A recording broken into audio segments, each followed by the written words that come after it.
मैं डॉक्टर भामा अग्रवाल आपके अपने YouTube चैनल पर आपका स्वागत करती हूँ, अभिनंदन करती हूँ। प्यारे बच्चों, आज हम नई कविता के जाने माने सुप्रसिद्ध कवि श्री कुंवर नारायण जी द्वारा रचित कविता एक जले हुए मकान के सामने का अध्ययन करते हैं। यह कविता उनकी मानव जीवन के संघर्ष और मानव के जीवन में वर्तमान स्थितियों के कारण उत्पन्न मन की पीड़ा को उकेरा गया है। कविवर यहाँ यह बताने की कोशिश कर रहे हैं, इतनी अधिक हिंसात्मक घटनाओं को अंजाम दिया जाता है कि मनुष्य सुबह घर से निकलता तो है, लेकिन शाम को लौटेगा या नहीं लौटेगा इसका उसे पता नहीं है। उसका मन प्रतिपल एक भय से, एक आशंका से घिरा रहता है। वह अपने समाज में हर दिन होती लूटपाट, आगजनी, डकैती, मारकाट की घटनाओं को पढ़कर सुनकर डरा सहमा सा जीवन जीता है। हम अपने चारों ओर देखते हैं कि जब कोई घटना घटने वाली होती है तो उस घटना से पहले कोई उस घटना पर ध्यान नहीं देता। जब दुर्घटना घट जाती है तो अनेक लोग तमाशा देखने के लिए अथवा संवेदना दर्शाने के लिए, सहानुभूति दिखाने के लिए आगे आ जाते हैं। यहाँ कवि इस कविता में ऐसी ही एक घटना का उल्लेख कर रहे हैं, जिसमें मकान के मालिक व उसमें रहने वाले लोगों का कत्ल कर दिया जाता है और मकान को जला दिया जाता है। जब यह दुर्घटना घट जाती है तो उस मकान पर अनेक लोग सहानुभूति दर्शाने के लिए, संवेदना दिखाने के लिए पहुंचते हैं। यहाँ कवि बताना चाहते हैं कि दुर्घटना होने के बाद अनेक लोग जब उसके मकान पर पहुंचते हैं तो वो देखते हैं कि घर में रहने वाला व्यक्ति अथवा घर का मालिक शायद अभी जिंदा है और उसे बचाने का प्रयास किया जाता है, लेकिन वह अपने जिंदा होने को इनकार करता है और वो कहता है कि मैं तो कभी का मार दिया गया हूं। मेरी छाती पर लगे हुए गोलियों के निशान तुम स्पष्ट देख सकते हो। यहाँ कवि यह बताना चाहते हैं कि हर शहर में, हर नगर में, हर गांव में, हर इलाके में, हर कस्बे में जो हिंसात्मक प्रवृत्ति के लोग हैं उनका दृष्टिकोण समान है। इसीलिए पूरे राष्ट्र में कहीं भी इस प्रकार की हत्याओं के क्रम, सिलसिले रुकते नहीं हैं। वो आज यहाँ तो कल कहीं और हत्याओं को अंजाम देते हैं, कहीं और मारकाट, आगजनी, हिंसात्मक घटनाओं का क्रम उनका रुकता नहीं है। आज हम इसी प्रकार की घटनाओं को आए दिन अखबारों में पढ़ते हैं कि आज अमुक व्यक्ति नहीं रहा, आज सुप्रसिद्ध वह मानव हिंसा का शिकार हो गया, उसे गोलियों से भून दिया गया, उसे चाकू से मार दिया गया। आदि आदि घटनाएं मानव के मन को डराए रखती हैं, भयभीत रखती हैं और फिर ऐसे लोगों के लिए शोक सभाओं का आयोजन होता है।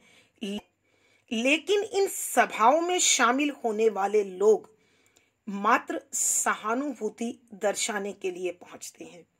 वो समाज के उस ढर्रे को, उस चलन को नहीं बदलते, उसे बदलने का प्रयास नहीं करते जो इस प्रकार की दुर्घटनाओं को करते हैं, करवाते हैं अथवा उसमें शामिल होते हैं। आज मानव अपने सदियों पुराने उस इंसानियत के धर्म को, मानवता के धर्म को, मानव के चलन को भूल चुका है जिसमें किसी एक की पीड़ा के लिए समूचा मानव समाज एकता के सूत्र में बंधकर संघर्ष करता था। आज मानव समाज की इस परिस्थिति से तो जीव जंतु अच्छे हैं जो किसी अपने ही वर्ग के घायल साथी की सहायता के लिए यथासंभव प्रयास करते हैं। आज मनुष्य पहले जैसा नहीं रहा, अर्थात भावुक, उदार, संवेदनशील नहीं है। फिर भी कोई न कोई नया आदमी पुराने आदमी का आभास देता है। आज परिस्थितियां बदल गई हैं, लेकिन मानव की मूल प्रवृत्ति वही रहती है। यहाँ कवि संकेत कर रहे हैं उस मानव समाज की ओर जो कभी सभ्यता की स्थापना से पूर्व यहां वहां भटकता हुआ अपने भोजन की खोज करता था। कवि इन बदली हुई परिस्थितियों में अर्थात सभ्यता के विकास के बाद भी देश में होने वाली इन दुर्घटनाओं के कारण देश की दशा पर हैरान है कि किस प्रकार इस देश को सभ्य, सुसंस्कृत, विकसित होने का सम्मान प्राप्त हो सकता है। उसे चिंता हो रही है कि प्रतिदिन निकलने वाला सूरज क्या अंधेरे के द्वारा निगल लिया जाएगा अथवा सत्य को झूठ खा जाएगा। अर्थात कवि के कहने का भाव यह है कि विश्व भर में अध्यात्म गुरु के नाम से, सभ्यता के प्रणेता के रूप में, संस्कारों के सूत्रधार के रूप में, संस्कृति के संस्थापक के रूप में जो माना गया है, क्या वो इस प्रकार की दुष्प्रवृत्ति के कारण अपने सम्मान को सुरक्षित रख पाएगा? कवि इसी चिंताजनक स्थिति पर अपने विचार प्रस्तुत करते हुए इस कविता को लिख रहे हैं। आइए प्यारे बच्चों, अब हम इस कविता के पदों का अध्ययन कर कवि के भावों के साथ, विचारों के साथ अपने आप को जोड़ें। पद संख्या 1। शायद वह जीवित है अभी, मैंने सोचा। इसने इनकार किया, मेरा तो कत्ल हो चुका है कभी का। साफ दिखाई दे रहे थे उसकी खुली छाती पर गोलियों के निशान। प्रस्तुत पद हमारी हिंदी की पाठ्य पुस्तक समकालीन हिंदी कविता में संकलित नई कविता के जाने माने सुप्रसिद्ध कवि श्री कुंवर नारायण जी द्वारा रचित एक जले हुए मकान के सामने से लिया गया है। संदर्भ: यहाँ कविवर कुंवर नारायण जी मानवता को आधार बनाकर एक आम आदमी के जीवन के संघर्ष को और उसकी पीड़ा को जनमानस के सामने रख रहे हैं। यहाँ कवि यह बताना चाहते हैं कि दिन प्रतिदिन बढ़ती हिंसात्मक प्रवृत्तियों के कारण और उन घटनाओं के कारण मनुष्य का मन आतंक व पीड़ा से भरा हुआ है। वह हर पल भयभीत है और मानव की इसी पीड़ा को स्वर देते हुए कविवर लिखते हैं कि व्याख्या: शब्दों के अर्थ आवश्यकता के अनुसार। शायद वह जीवित है अभी, मैंने सोचा। यहाँ कविवर कुंवर नारायण जी समाज में प्रतिपल बढ़ती हिंसात्मक घटनाओं को देखकर उनका आहत मन पीड़ा का वर्णन करते हुए यह बताने की कोशिश करता है कि जब एक परिवार हिंसा का शिकार हो जाता है और उसका घर जला दिया जाता है, तो इस दुर्घटना के बाद समाज के लोग सहानुभूति दर्शाने के लिए, संवेदना दिखाने के लिए उस दुर्घटना स्थल पर पहुंचते हैं। तो वहां घर के मालिक को कराहते हुए देखकर, उसके शरीर में हलचल देखकर, उसके शरीर की स्थिति को देखकर दुर्घटना स्थल पर पहुंचने वाले लोग कहते हैं कि शायद यह आदमी अभी जिंदा है, मगर घर का मालिक अपने आप के जिंदा होने की स्थिति को इनकार कर देता है, मना कर देता है, और वह कहता है कि मेरा कत्ल तो बहुत पहले हो चुका था। अर्थात कवि कहना चाहते हैं कि इस भय, आतंक, आशंका के माहौल में जीते जी भी आदमी मरे हुए के समान रहता है। अर्थात उसे कोई भी पल जिंदा होने का एहसास नहीं होता, क्योंकि उसके मन में जीवन के प्रति आशा, खुशी, उल्लास का कोई भाव नहीं होता और भय हर पल उसे जीते जी मारता रहता है। इस सत्य को कि मैं मर चुका हूं प्रमाणित करने के लिए वह व्यक्ति कहता है, मेरा कत्ल तो कभी का हो चुका है, मैं तो कभी का मारा जा चुका हूं। साफ दिखाई दे रहे थे उसकी खुली छाती पर गोलियों के निशान। उसने दिखाया अपनी खुली हुई छाती पर गोलियों के निशान को मृत होने का प्रमाण साबित करते हुए दिखाया। अर्थात कवि के कहने का भाव यह है कि उसकी छाती पर लगी हुई गोलियों के निशान तो प्रत्यक्ष दिखाई दे रहे थे, लेकिन उसकी छाती में समाया हुआ डर, जो कभी भी उसे जिंदा होने का एहसास नहीं होने दे पाया, उसका वर्णन परोक्ष रूप से कवि ने किया है। आइए बच्चों, एक बार फिर हम इस पद की व्याख्या करते हैं। यहां कविवर कुंवर नारायण जी आम आदमी के जीवन की पीड़ा को और उसके संघर्ष को दर्शा रहे हैं। उसे स्वर देते हुए लिखते हैं कि एक परिवार का कत्ल हो जाता है और उसके मकान को जला दिया जाता है। जब दुर्घटना स्थल पर समाज के अन्य लोग उन्हें देखने के लिए, सहानुभूति दर्शाने के लिए, संवेदना के लिए, घटना का अवलोकन करने के लिए, घटना को देखने के लिए पहुंचते हैं, तो घर के मालिक के शरीर में हलचल देखकर, उसकी स्थिति को देखकर, उसके शरीर की हरकत को देखकर दुर्घटना स्थल पर पहुंचने वाले लोगों में से कोई कहता है, शायद अभी यह जिंदा है, लेकिन स्वयं वह व्यक्ति अपने आप के जिंदा होने को मना कर देता है, इनकार कर देता है, क्योंकि वह कहना चाहता है कि वह जब से इस समाज में होश संभाल कर घूमने लगा है, व्यवहार करने लगा है, तब से भय, आतंक, डर ने उसे कभी जिंदा होने ही नहीं दिया, क्योंकि उसके जीवन में न कभी खुशी, उल्लास, आशा शामिल हो सकी, क्योंकि उसके जीवन में कभी भी जीने की आशा, खुशी और उल्लास शामिल ही नहीं हो पाया।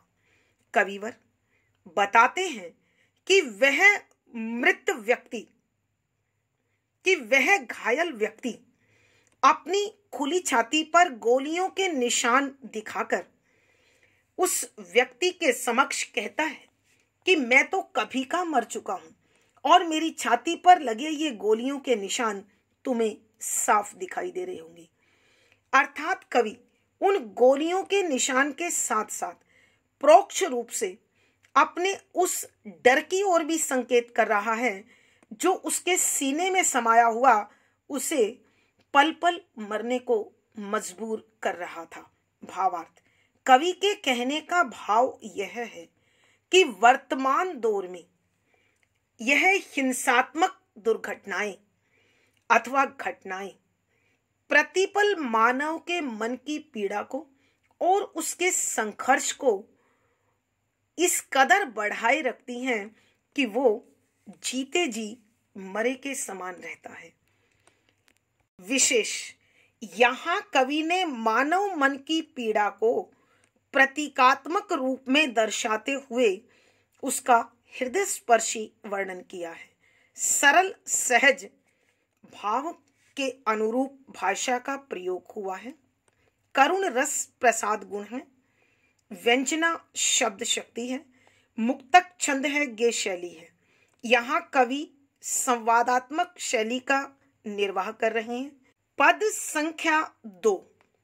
तब भी उसने कहा, ऐसे ही लोग थे, ऐसे ही शहर, रुकते ही नहीं किसी तरह मेरी हत्याओं के सिलसिले।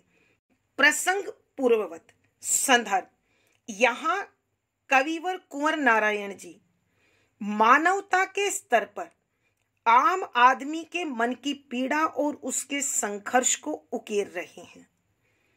कविवर प्रतिदिन समाज में घटने वाली हिंसात्मक घटनाओं पर चिंता जताते हुए और मानव मन की पीड़ा को दर्शाते हुए लिखते हैं कि व्याख्या शब्दों के अर्थ आवश्यकता के अनुसार। यहाँ कविवर कुंवर नारायण जी एक मकान के जलने तथा उसके परिवार के लोगों की क्रूरतापूर्ण हत्या की घटना का वर्णन करते हुए लिखते हैं कि जब दुर्घटना स्थल पर समाज के अन्य लोग उसे देखने के लिए पहुंचते हैं, सहानुभूति दिखाने के लिए पहुंचते हैं, तो वह देखते हैं कि शायद घर का मालिक जिंदा है, लेकिन वह स्वयं जिंदा होने से इनकार कर देता है और वह अपने मन की पीड़ा का वर्णन करते हुए कहता है कि तब भी उसने कहा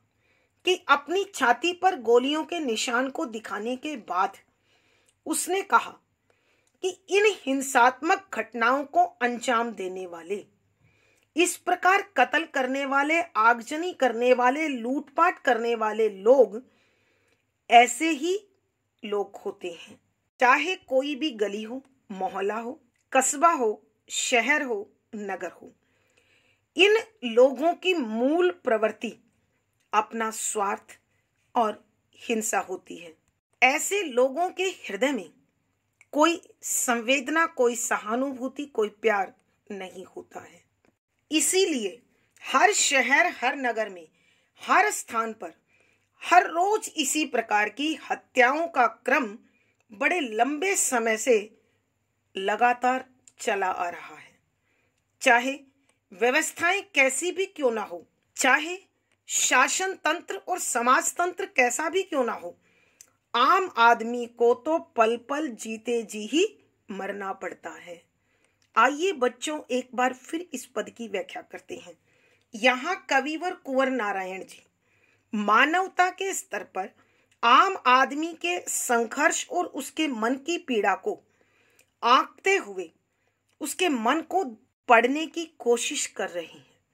यहाँ कवि एक उस दुर्घटना का जिक्र करते हैं जिसमें परिवार के सदस्यों का कठोरता पूर्वक, निर्ममता पूर्वक कत्ल कर दिया गया और उसके घर को जला दिया गया। जब दुर्घटना स्थल पर समाज के अन्य लोग इस दुर्घटना को देखने पहुंचते हैं, तो उनमें से कोई घर के मालिक के शरीर की हरकत को देखकर कहता है शायद यह जिंदा है, लेकिन वह व्यक्ति अपने आप के जिंदा होने से इनकार करता है और वह कहता है कि इस समाज में इस प्रकार की हिंसात्मक घटनाओं को अंजाम देने वालों की मूल प्रवृत्ति हमेशा हिंसा और अपना स्वार्थ रहता है। यह लोग हर गली, मोहल्ले, कस्बा, शहर, नगर में देखे जा सकते हैं।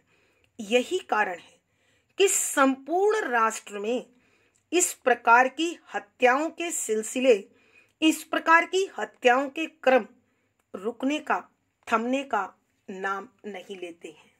समाज तंत्र व व्यवस्था तंत्र कैसा भी क्यों न हो, आम आदमी को, साधारण व्यक्ति को तो पल पल जीते जी मरना है, क्योंकि उसके मन का डर उसे कभी भी खुश नहीं रहने देता, उसके जीवन में कभी भी आशा का भाव नहीं भरने देता।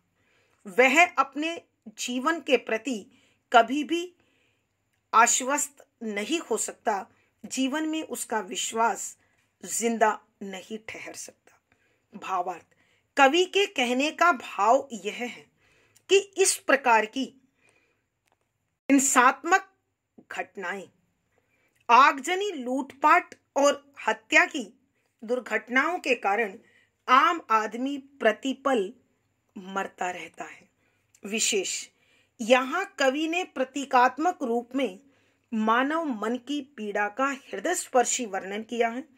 सरल सहज भाव के अनुकूल भाषा का प्रयोग हुआ है।